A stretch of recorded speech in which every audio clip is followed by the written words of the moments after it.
Oke guys, welcome back to Daily Charting with Toshi, di mana kita akan daily chart your favorite cryptocurrencies. Oke, dalam 24 jam terakhir, cryptocurrency market terkoreksi sebesar 1,3%. Dengan total market cap mencapai di 849 miliar US dollars. Dan untuk Bitcoin kita bisa lihat dia terjadi koreksi sebesar 1,73% di angka 17.423. Untuk Ethereum terkoreksi sebesar 1,67% di angka 1271. Nah, buat kalian yang sudah ngikutin DCW dari kemarin, kemungkinan besar sudah tahu apa penyebabnya ya. Jadi penyebabnya adalah initial jobless claim yang ternyata datanya malah lebih rendah daripada bulan sebelumnya dan tentunya lebih rendah daripada forecast.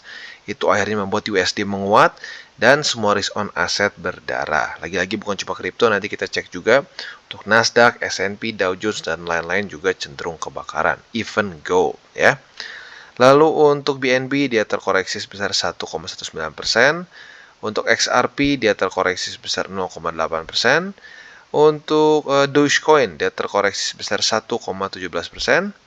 Untuk Cardano terkoreksi sebesar 1,3%. Dan untuk Polygon Matic terkoreksi sebesar 0,91% ya. Jadi overall semuanya cenderung terkoreksi, tidak ada ini ya, minimal untuk top 10 nggak ada pengecualian, semuanya terkoreksi. Nah, jadi sesuai dengan pembahasan kemarin ya, harapan kita adalah initial jobless claim yang bagus ya. Di hari sebelumnya kita dapat statement yang nggak terlalu bagus dari Jerome Powell yang menyatakan bahwa mereka masih akan bring some pain to the market dan akhirnya market bereaksi ya bisa dibilang cukup negatif lah ya. Nah, diperparah lagi ternyata malamnya ya, 8:30 keluar data initial jobless claim-nya di bawah dari forecast ya. Forecast 230.000. Nah, dan yang lebih parahnya lagi adalah ini lebih rendah juga daripada yang sebelumnya. Jadi overall ini cukup aneh ya. Padahal kalau kita lihat data di US itu sudah semakin banyak ini sudah semakin banyak pemacatan atau downsizing ya, seperti Amazon dan kawan-kawannya cenderung sudah mulai ada downsizing. Tapi nggak tahu kenapa di initial jobless claim-nya masih seperti ini ya, dan akhirnya ini membuat USD menguat dengan signifikan. Padahal kalau kita lihat data lain seperti core retail sales, lalu untuk Philadelphia Fed Manufacturing semuanya cenderung lebih rendah daripada forecast ya. Tapi akhirnya satu data initial jobless claim menghancurkan semua ya. Jadi itu untuk kemarin. Untuk hari ini kita bisa lihat akan ada beberapa data penting juga, tapi nggak dari US ya. Kalau kita lihat bintang 3 di sini ada dari Inggris, ini retail sales, lalu juga ada juga di sini manufacturing, ada PMI, ada composite PMI dan seterusnya ya. Untuk di Eropa akan keluar juga data CPI.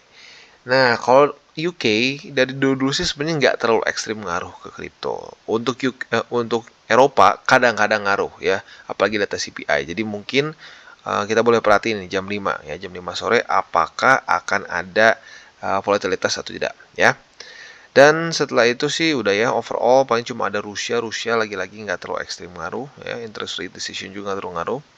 Jadi paling itu aja yang kita lihat. Nanti jam 5 ada data CPI dari Eropa dan di Inggris ada beberapa data juga bintang 3. Jadi kurang lebih seperti itu, dan untuk news hari ini basically nggak ada yang terlalu penting. Jadi langsung kita skip aja ke chartingnya. Nah, untuk chartingnya kita seperti biasa akan masuk dulu ke Bitcoin. Kita bisa lihat bahwa kemarin gagal mempertahankan 17.621 ya. Lagi-lagi karena data ekonomi Kanada yang nggak terlalu bagus ya. Nah, jadi karena dia gagal mempertahankan 17.620, sekarang PR-nya ganti menjadi bertahan atau minimal mantul di 17.224. Ya, sebenarnya masih oke. Secara struktur masih oke ya. Nggak terlalu parah breakdown-nya. Dan lagi pula juga di sini mendekati daerah overbought juga sih. Ya, jadi oke lah dia turun seperti ini. Tapi jangan sampai keterusan ya. Kalau tembus lagi kalau tembus lagi 17.200-an, ya malas lagi harus ngulang di daerah sini ya. Nah, semoga saja MA20 bisa nanti confluence dengan 17.200 dan lanjut membuat Bitcoin naik ke atas ya. Jadi itu kurang lebih untuk Bitcoin secara PR-nya quite simple ya, nggak terlalu nggak terlalu banyak berubah karena lagi-lagi price range masih dekat-dekat di daerah sini ya. Nah, untuk volume sedikit turun ya, Jadi ya semoga saja kalau sampai dia kena di 17.224 ini bisa mantul. Dan selanjutnya kita geser ke indeks dolar. Nah, untuk indeks dolar kita bisa lihat ya sesuai dengan data yang tadi ya, data initial jobless claim. Karena dia meningkat, karena initial jobless claimnya bagus ya untuk USD, akhirnya kita bisa lihat terjadi satu rally yang lumayan besar. Dan sayangnya ya, sayangnya di XY kembali daily close di atas dari 104,13. Padahal kemarin sudah sempat menjadi resisten ya. Nah, harapan kita sekarang apa? Harapan kita adalah ini kembali drop ya, kembali daily close di bawah dari 104,13. Karena kalau ini mulai berubah menjadi support lagi, ya plan kita untuk lanjut untuk bull marketnya sedikit berkurang probabilitasnya ya. Jadi lagi-lagi harapan kita adalah daily close dari indeks dolar hari ini bisa di bawah dari 104,13 ya. Jadi kurang lebih seperti itu untuk di XY juga. Dan seperti yang gue bilang tadi ya, ini efeknya bukan hanya ke kripto saja, tapi untuk Nasdaq, S&P, Dow Jones, even gold ya, dia sedikit turun kemarin ya. Jadi lagi-lagi nggak hanya kripto saja, tapi risk on asset in general ya. Jadi kurang lebih seperti itu. Dan apa namanya yang tinggal kita tunggu adalah sebenarnya ini sebenarnya kalau kita ngomong secara kebijakan, the Fed itu udah mulai dovish. Tapi karena mereka menggunakan kata-kata ya hawkish saat mereka sedang speech, ya akhirnya membuat ya bisa dibilang USD cukup menguat lagi. Ya jadi ya semoga aja secepat mungkin ya pelan-pelan peningkatan interest rate jadi lebih kecil lagi. Ya gue berharap sampai 25 bps dan nanti ya pelan-pelan mereka stop. Ya saat mereka stop, semoga saja inflasi turun. Ya, inflasi turun sampai 2%-an. Itu targetnya. Lagi-lagi itu yang ditargetkan oleh the Fed. Sekarang kalau kita lihat ya, terakhir itu inflasi di Amerika Serikat itu, bukan inflasi tapi CPI ya, CPI di Amerika Serikat itu masih di angka, kalau kita lihat itu di sini ya, masih di 4,5% ya, baru naik 50 kemarin. Nah, sementara untuk CPI-nya, itu udah kemarin lagi, itu di 7,1. Nah, itu sempat bagus kan, turun dan membuat market naik.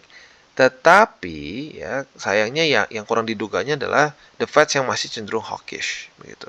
Nah, kalau sampai sudah 2%, ya CPI sudah sampai 2%-an, kemungkinan besar the Fed akan pelan-pelan menghentikan peningkatan. Nah, setelah dari itu, kalau pengangguran mulai meningkat, ya atau initial jobless claim mulai lebih tinggi terus daripada forecast seperti di sini ya. Hari ini kan di bawah dari forecast nih, ya. Bukan hari ini, kemarin ya. Kemarin itu kan di bawah dari forecast tuh, ya. Nah, jadi harapan kita tuh dia bisa lebih rendah daripada forecast. Bukan lebih rendah, tapi lebih tinggi, lebih tinggi daripada forecast ya. Nah, kalau itu udah terjadi, pengangguran tinggi, inflasi rendah, yang terjadi adalah QE atau quantitative easing. Nah, itu yang kita cari ya. Jadi kurang lebih seperti itu untuk makronya. Sekarang kita akan geser ke buy limit. Seperti biasa, gue harus disclaimer dulu bahwa ini bukanlah financial advice. Tujuannya adalah untuk edukasi dan membiasakan para subscriber gue untuk lebih mengerti charting. Nah, bagaimana cara untuk mendukung TCI? Ada banyak. Lo bisa like our video, bisa share our video, bisa juga menggunakan link reflektor di bawah. Sebelum kita lanjut, kita akan dengar dulu pesan-pesan dari sponsor kita pada hari ini. Oke, today's video is brought to you by Binance. Dimana kita bisa lihat di sini program November Referral masih berjalan sampai di pertengahan bulan ya. Kita bisa mendapatkan bonus sebesar 2 juta BIDR dengan cara mengundang teman-teman kita yang mungkin belum akumulasi nih saat dalam bear market ini ya. Nah, jadi kita bisa di sini total hadiahnya senilai 150 juta BIDR. Dan caranya gampang. Yang pertama adalah kalian harus mendaftarkan data kalian dulu di formulir survei. Nah, setelah itu kalian bisa mengikuti. Nah, jadi kurang lebih seperti ini ya. Caranya simple. Dan yang gue suka adalah biasanya ya, kalau untuk mengundang teman, kita harus kesannya mereka daftar, mereka KYC, terus trade, baru dapat berapa dolar. Di sini ya, yang gue suka adalah lu langsung ada orang yang daftar langsung pakai link referral, lu akan mendapatkan 15.000 per orangnya, maksimum 10. Untuk KYC-nya lu dapat 20.000. Ya, jadi kalau dia KYC, daftar, deposit, first trade, lu totalnya bisa mendapatkan per orang itu ya lumayan besar ya. Jadi totalnya overallnya itu adalah di 200.000 BIDR. Andaikan dia proses pendaftaran KYC, deposit dan first trade. Nah, kalau ini maksimumnya 10 berarti ya otomatis 2 juta. Jadi kurang lebih seperti itu dan ini adalah contoh kasusnya sama persis kayak di atas ya. Dan ini tentunya berlangsung sampai tanggal 14 Desember. Selain dari itu juga ada Desember New User Campaign. Jadi program November kemarin sekarang ditambah dengan Desember New User Campaign. Jadi buat kalian tertarik, sekali lagi tinggal daftar saja di formulir survei ini dan kalian tinggal ikuti saja dan bisa memenangkan hadiah sebesar 200.000 BIDR ya. Nah, jadi caranya simple, basic, tinggal kalian daftar saja ke formulir surveinya, lalu melakukan first trade. That's it ya. Dan sebelum mau ikutan, gue sarankan untuk baca dulu semua syarat ketentuannya. Apabila cocok, monggo ikutan. Jadi kurang lebih seperti itu dari Binance pada hari ini. Dan jangan lupa untuk selalu trade di Binance. Oke, dan seperti biasa kita masuk dulu ke Bitcoin ya. Jadi untuk Bitcoin seperti yang kita bisa lihat kan kemarin gagal mempertahankan 17.600. Nah, saat tembus di sini tinggal kita lihat apakah dia akan retest ke support atau resisten. Ya, kalau dari harga running sekarang lebih mendekati ke support ya. Jadi andaikan terjadi retest 1, retest 2 di sini, kita bisa pertimbangkan untuk buka posisi long di 17.224 dengan target TP di 17.621. Ya, lagi-lagi nih posisi futures untuk short term ya. Nah, lalu untuk posisi shortnya tinggal kita balik saja logikanya. Apabila nih, ya ini the best case scenario, dia retest 1, retest 2 di sini, kita buka posisi long, kena target TP, dia ke reject. Ini reject 1, reject 2 atau konfirmasi, kita bisa pertimbangkan untuk buka posisi short di 17.621, dibalik lagi target TP-nya di 17.224 ya. Jadi sekarang bisa dibilang price range utama dari Bitcoin adalah di 17.224 sampai ke 17.621 ya. Nah, jadi itu untuk posisi futures ya. Untuk posisi spotnya kalian bisa pertimbangkan yang pertama buy limitnya adalah 17.224 ya. Untuk buy limit kedua dipertimbangkan di 16.908 ya. Dan sekali lagi gue ingatkan, untuk posisi spot ini adalah posisi jangka panjang. Jadi bukan untuk kita hold sehari 2 hari saja atau sebulan 2 bulan, tapi kita kemungkinan besar bisa hold sampai tahunan. Karena lagi-lagi kita masih dalam kondisi bear market. TP-nya kapan? TP-nya nanti saat di upper band weekly ya, otomatis sekarang masih jauh. Jadi makanya gue bilang ada kemungkinan bisa hold sampai tahunan ya. Jadi itu anggap aja kayak kita nabung. Untuk short termnya kita bermainnya di futures trading ya. Nah, untuk Ethereum kita bisa lihat dia jebol 2 support ya. Di 1296 dan di 1276 ya. Jadi untuk Ethereum sayangnya ngulang lagi masuk ke price range daerah sini ya. Nah, untuk setup sebenarnya sekarang kita bisa lihat dia sudah terjadi retest 1 di MA20. Jadi sebenarnya kalau kita mau pending order posisi long di MA20 boleh saja ya. Nah, target TP-nya di mana, Bang? Target TP-nya sebenarnya bisa dibilang lebih enaknya sih di 1296, tapi yang paling dekat sih di 1276. Ini secara persentase profit bisa dibilang nggak ekstrim besar ya. Jadi ini optional lah ya, ini cuma 1%-an. Masih bisa masuk tapi kecil ya. Jadi buat lo yang tertarik untuk buka monggo, mau skip juga ya terserah ya. Tapi intinya gue kasih tahu ini secara persentase profitnya hanya sekitar 1%-an ya. Jadi kurang lebih seperti itu untuk posisi longnya. Untuk posisi shortnya kita lihat apakah nanti dia akan terjadi retest 1, retest 2 di 1276 atau mungkin juga di 1296. Apabila terjadi di salah satu resisten, kita bisa pertimbangkan untuk buka posisi short ya, antara di sini atau di bawah sini ya. Kalau di 1296 maka target TP-nya adalah di 1276. Tapi kalau ternyata dapat rejection-nya atau konfirmasinya di 1276, kita bisa pertimbangkan TP-nya antara di MA20 atau di 1242 ya. Jadi kurang lebih seperti itu untuk posisi futures di Ethereum. Untuk posisi spotnya kalian bisa pertimbangkan yang pertama di MA20 boleh ya, kemarin harusnya udah dapat juga, atau bisa juga untuk buy limit keduanya di 1242. Jadi kurang lebih seperti itu untuk Ethereum. Oke, dan untuk Phantom kita bisa lihat nggak terlalu banyak berbeda juga dengan Ethereum ya, sama-sama dua support terjebol. Yang satu di 23 sen, ya, yang kedua mungkin di 20, walaupun di sini lebih dekat ya. Udah nyaris confluence tapi sayangnya tidak kuat untuk menahan Phantom. Nah, jadi untuk sekarang setup-nya sebenarnya kemarin kita harapkan adalah posisi long di sini ya, tetapi tidak terjadi retest 1, retest 2 ya, langsung jebol ke bawah. Jadi otomatis yang paling dekat yang kita bisa harapkan adalah retest si resisten di sini ya. Kalau dia retest 1, retest 2 kita bisa pertimbangkan untuk buka posisi short di 23 sen dengan target TP-nya di 21 sen ya. Yang kemungkinan besar nanti akan berkonfront dengan MA50 di daily ya. Jadi kurang lebih seperti itu untuk setup terdekat kita ya. Untuk posisi longnya tinggal kita balik saja logikanya ya. Jadi kan kalau tadi posisi short di sini nih ya. Retest 1, retest 2 kita buka posisi short TP di 21 sen. Nah, andaikan kena di sini ya di retest 1, retest 2, kita bisa pertimbangkan juga buka posisi long di 21 sen. Lalu target TP-nya di 23 sen ya. Jadi tinggal kita balik saja logikanya ya. Jadi itu kurang lebih untuk posisi futures di Phantom ya, quite easy, dan sekarang price range Phantom ada di 23 sen sampai di 21 sen. Untuk posisi spotnya, lo boleh pertimbangkan di 21 sen sebagai buy limit pertama, kedua bisa pertimbangkan di 19 sen. Jadi kurang lebih seperti itu untuk Phantom, dan secara struktur dia masih cenderung ke bearish ya, walaupun nggak ekstrim tapi cenderung ke bearish. Karena kalau kita di sini dia high di sini, lower high, di sini lower low, dan sekarang lanjut lagi membuat lower low ya. Jadi satu aset yang masih membuat lower low dan lower high adalah aset yang cenderung masih bearish walaupun tipis-tipis. Oke, dan selanjutnya untuk XRP. Dia sudah terjadi retest pertama di 38 sen ya. Jadi setup terdekat untuk XRP adalah posisi short ya, tentunya posisi short di 38 sen ya. Secara setupnya kita basically bisa tinggal nyontek ke tanggal 11 dan 12 Desember ya, tapi kalau bedanya tanggal segini sampai daily close ya. Ini hanya week saja, tapi nggak apa, sama-sama dihitungnya sebagai retest.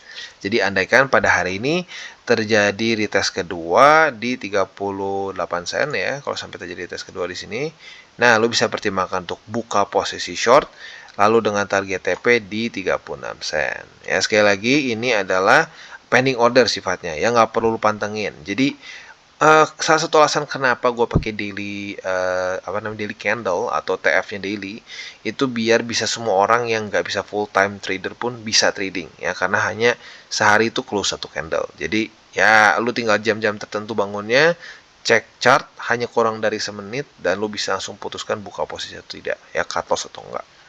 Jadi kurang lebih seperti itu untuk posisi posisi shortnya. Untuk posisi longnya tinggal kita nyontek ke tanggal 20 dan 21 November kemarin. Kalau terjadi retest 1, retest 2 di angka 36 sen ya. Di angka 36 sen, kita bisa pertimbangkan untuk buka posisi long dengan target TP di 38 sen ya. Jadi kurang lebih seperti itu untuk posisi futures di XRP.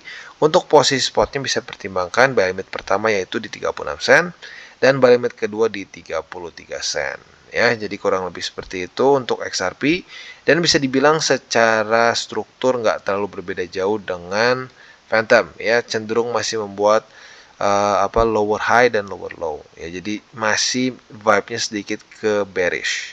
Oke, dan yang terakhir kita geser ke Polkadot. Nah, untuk Polkadot kita bisa lihat kemarin untuk di tanggal 13 dan 14 Desember kemarin, sayangnya nggak kena dua kali retest ya. Jadi hanya terjadi satu retest, akhirnya kita masih belum buka posisi short. Nah, untuk hari ini kita bisa lihat dengan jelas sudah terjadi retest kedua sebenarnya di $5 lebih 17 sen. Karena kemarin di waktu bersamaan dia retest support dan resisten ya. Jadi untuk kalian yang ngikutin harusnya posisi long sudah dapat di sini ya. Nah, sekarang dalam kondisi profit belum terlalu besar sih ya, sekitar ya 0,76 persenan, tapi not bad ya.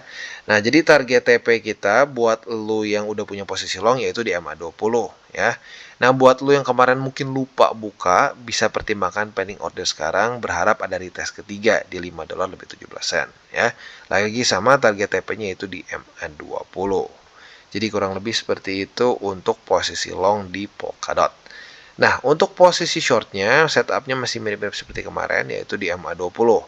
Jadi apabila terjadi retest 1, salah tool ya. Salah tool. Kita geser dulu, hapus. Kita geser ke sini ya. Kalau terjadi retest 1, retest 2 di sini, kita bisa pertimbangkan untuk buka posisi short dengan target TP di $5 lebih 17 sen ya.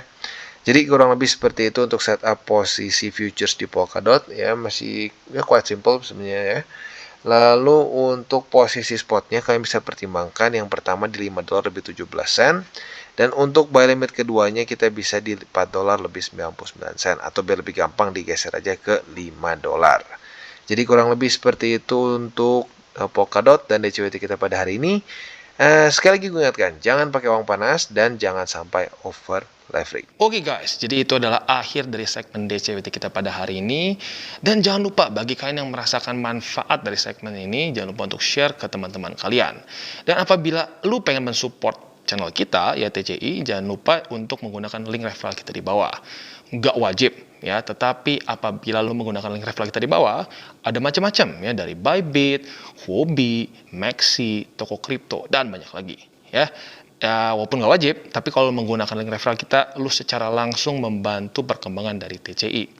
Dan satu lagi, jangan lupa juga untuk join Telegram group kita, di mana kita bisa ngobrol-ngobrol santai mengenai dunia cryptocurrency secara dua arah. So, jangan lupa untuk like, subscribe, click the bell icon, and see you on the next video.